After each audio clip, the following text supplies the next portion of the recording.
Starting today, Metro riders will see big changes. This comes as a result of the new Silver Line, and Blue Line riders will be the ones impacted the most. Chris Van Cleve is live from the Roslyn Metro stop with the changes as we count down to Saturday's Silver Line opening. Chris. Well, Candice, some Blue Line riders are finding their commute longer today than it has been in days past as service changes kick in for the blue, orange, and yellow lines today. All of this to make way and make room for the new Silver Line.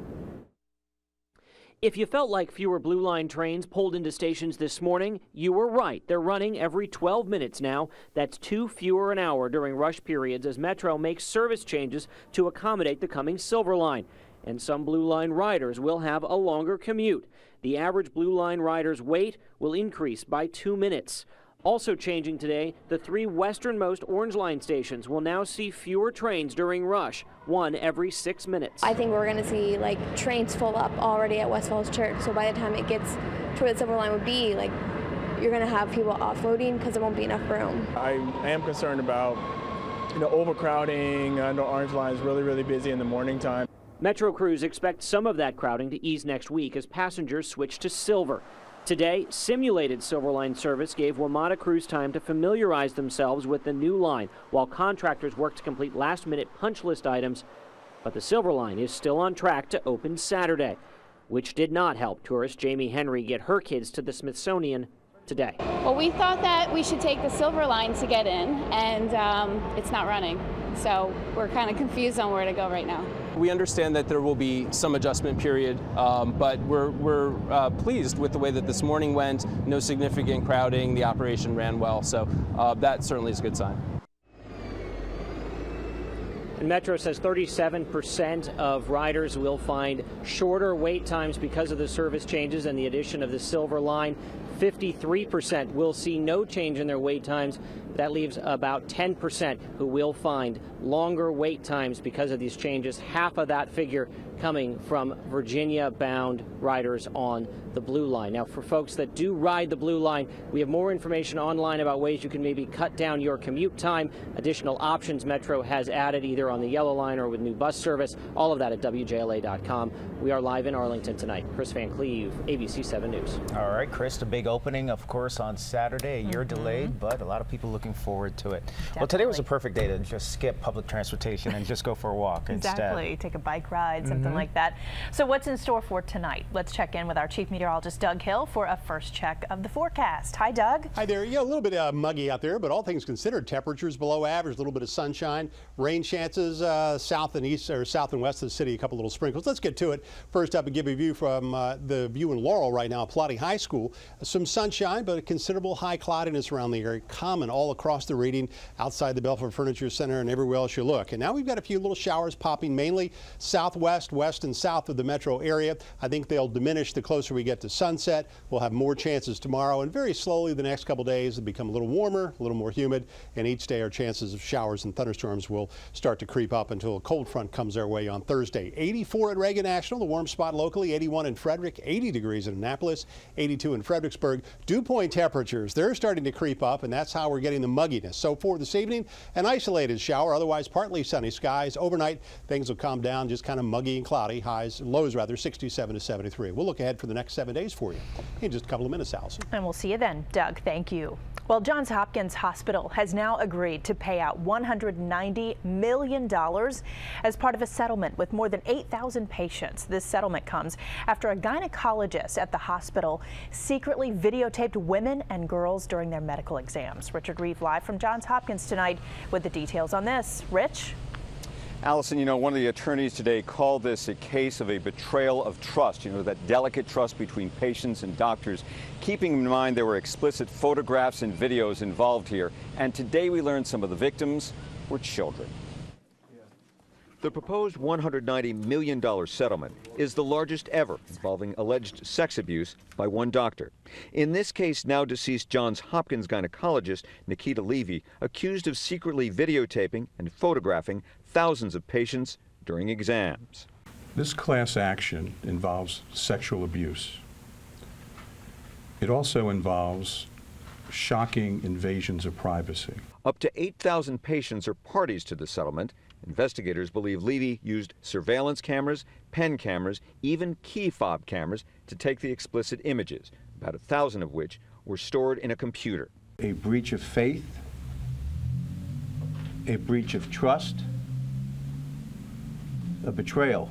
Johns Hopkins officials say they were alerted by a female colleague that Levy was wearing a pen camera. One of the alleged victims spoke out last year. That thought of him recording me or possibly recording me, taking pictures of me, is forever etched in my mind. In a shocking development, the plaintiff's attorneys announced not all the victims were adults. Children were victimized by Dr. Levy, 62 of whom are still minors. Levy committed suicide about 10 days after the allegations surfaced in February 2013. None of these images were distributed by Dr. Levy. It's our hope that the settlement in combination with that knowledge will help those affected achieve a measure of closure. Now, Levy is also accused of inappropriately touching some patients.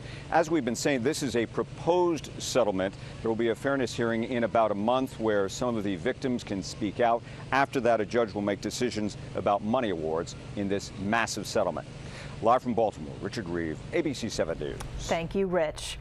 A Metro bus driver is recovering tonight after police say a passenger slashed him in the face. This happened about 1 o'clock this afternoon near the Tenleytown Metro station. Police arrested the passenger. They charged him with assault with a deadly weapon. The driver's injuries are not life-threatening. Police don't have a motive for this attack.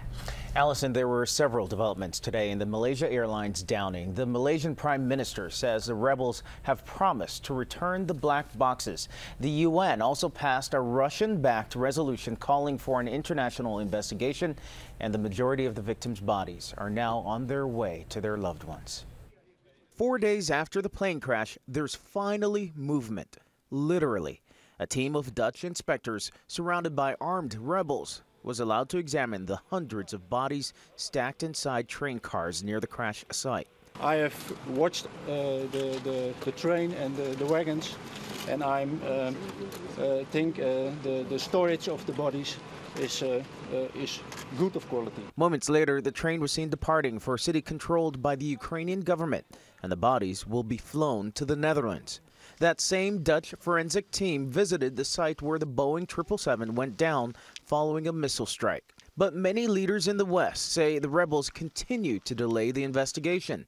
President Obama appeared before cameras at the White House today, calling on the Russian president to rein in the rebels and allow international investigators to do their job. What they need right now is immediate and full access to the crash site.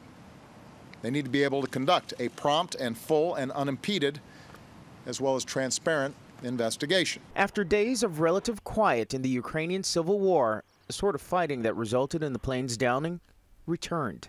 Several people were killed in today's battles. This is a danger for the whole world. This is a danger for the global security. And we should note that searchers recovered the bodies of 282 of the 298 people on board that jumbo jet. The vast majority of those victims, of course, were Dutch nationals. And coming up tonight at 5:30, how people in our region can show their condolences for the lives lost on board Malaysia Airlines Flight 17. Well, the bloodshed in Gaza intensified today. Palestinian officials say shells hit a hospital, killing 4 people and wounding dozens. 7 Israeli soldiers died in a gunfight with Hamas militants. At least 550 Palestinians, 27 Israelis have died in 2 weeks of fighting. Late today, Secretary of State John Kerry arrived in Cairo. He and the United Nations Secretary General both in Egypt now to try and broker a truce.